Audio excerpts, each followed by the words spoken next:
Now, legal action can be taken against Tituba. A terrible machinery has been set in motion. It will take 20 people to their graves. March, Salem Village.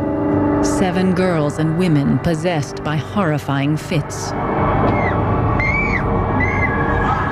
They claim to be bewitched, and it is Reverend Parris's Indian slave, Tituba, who is invisibly attacking them.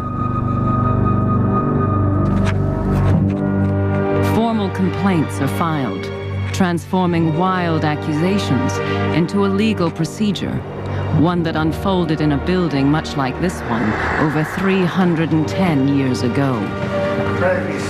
In Salem Village in early March of 1692, the fields were frozen, nobody was outside working, and the place must have been jammed.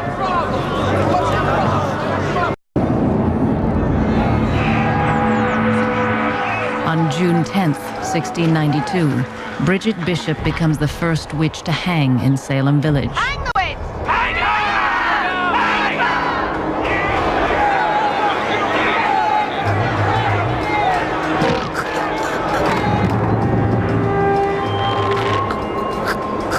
The person was turned off the ladder, and by swinging free, your neck was not broken. Instead, you slowly strangled to death, depending upon your weight.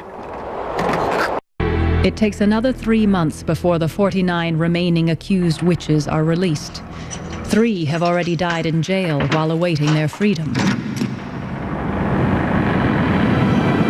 Margaret Jacobs' release is delayed because she doesn't have money for her jail fee.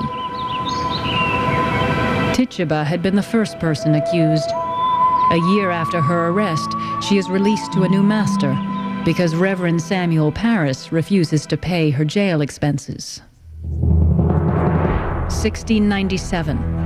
One of the judges, Samuel Sewell, asks for the public's pardon in their prayers, that God will prevent his past sins from further damaging the country. 1703. The General Court of the Massachusetts Bay Colony throws out most of the evidence used in the witch trials. 1706. At the age of 24, Ann Putnam Jr. makes a formal apology to her church and to the families of those she helped execute. I did it not out of anger, malice, or ill will to any person, but what I did was done ignorantly, being deluded by Satan. 1711. The colony begins the process of paying some monetary compensation to families of the accused. But Sheriff George Corwin never returns the property he confiscated illegally. If you expect Hathorne continues to live in Salem until his death on the 10th of May, 1717, aged 76 years. He never apologizes. After 1692, there are no more prosecutions for witchcraft. People didn't stop believing in witches overnight, but the legal system stopped dealing with accusations of witchcraft. The legal system was simply not willing to engage with the folk belief of individuals that their neighbors were witches any longer. It was too devastating, I think, psychologically. There were too many people who had died.